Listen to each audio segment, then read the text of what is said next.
It's time to answer your questions. Often on Instagram, I ask what questions you have for me so that I can answer them, and I do try to answer as many as I can, but this week I got too many. I wasn't able to answer all of them, which is why I'm doing this video to finish up answering those videos. So you got the best of both worlds. You got me answering on Instagram and here on YouTube. If you're excited about this, then make sure you like this video. Please leave a comment below and subscribe to get the best fertility tips so that you can get pregnant as fast as possible. Also, leave your questions below if you've got additional questions about your fertility. I'll do the best I can to answer those as well. In case you are new here, this is Fertility TV. This is the place to be when you are trying to get pregnant, improve your health, and get to the root cause of your fertility struggles. I've helped thousands of women improve their fertility and get pregnant over the last 20 years that I have been a natural fertility expert. I help them by finding out what is not letting them get pregnant, developing a personalized fertility plan for them, and giving them the ongoing support that they need while following the plan and improving their health and fertility and getting pregnant all along. To make it easier for you, I've also created a free guide that you can download right now that gives you the 7 steps that are going to help you to empower your fertility from home, and it's totally free. So download it right now using the link in the description below. All right, so I said that I was going to be answering the questions that I didn't get to on Instagram, and here we are. We're starting with number 1. It says, and this is from Ashley, she says, 10-day luteal phase, always spot 1 to 2 days before. She didn't say days, but I'm interpreting. My reproductive endocrinologist and OB say I don't have a luteal phase defect. I disagree. And I would also disagree. She says she disagrees. I'm agreeing with her. Here's the thing. Without more information, I'm going to agree with you and say, yes, I believe that this is a luteal phase defect, because luteal phases should be a minimum of 12 days, and you have 10 days plus the spotting. So I would like to dig deeper into this. I would like you to dig deeper into this, Ashley. Find out what your hormones are. I would actually like for you to track your progesterone in your luteal phase. I'd also like to track your hormones leading up to that, because often what can happen is that we have a luteal phase issue because of what's going on in the follicular phase. There's many reasons for this. So those are things that I want you to track. We also need to look at your stress. Stress plays a big role here. Lack of sleep plays a big role here.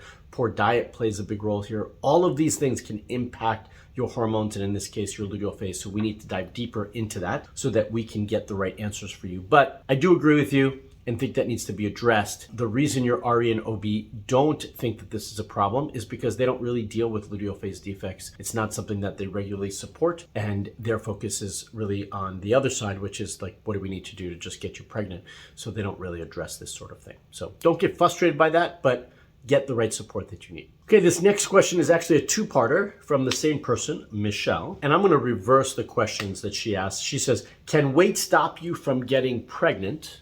And then what kind of diet would you recommend? So simply with the first question is, can weight stop you from getting pregnant? Yes, it can. So you could be underweight and have not enough weight on your body, right? Your BMI could be too low, and that could be an issue. Your BMI could be too high. You could be overweight, and that can also be a contributing factor.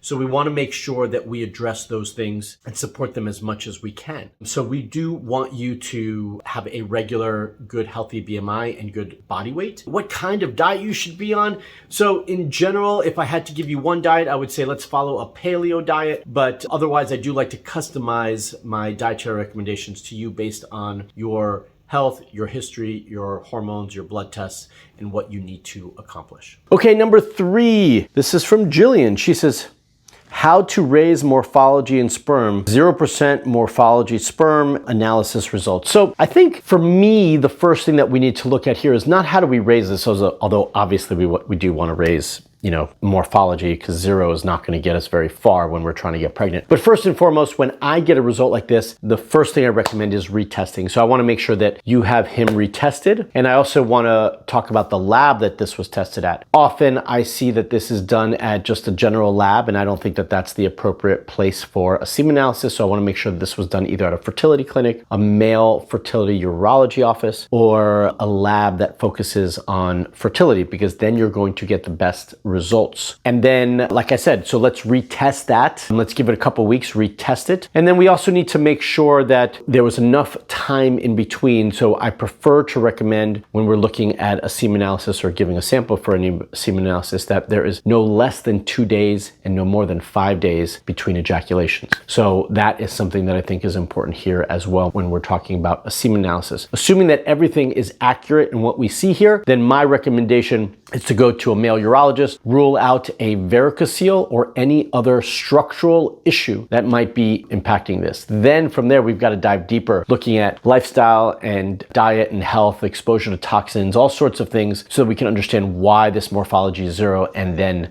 know what to do about it. Okay, so this next one is from Meg. She says, is walking 1 hour a day enough exercise for fertility? I do think so. My baseline recommendation and what I love to recommend is that you walk at least for 45 minutes to an hour every day and that you get moving. Can you do a little bit more? Potentially. Can you do a little bit less?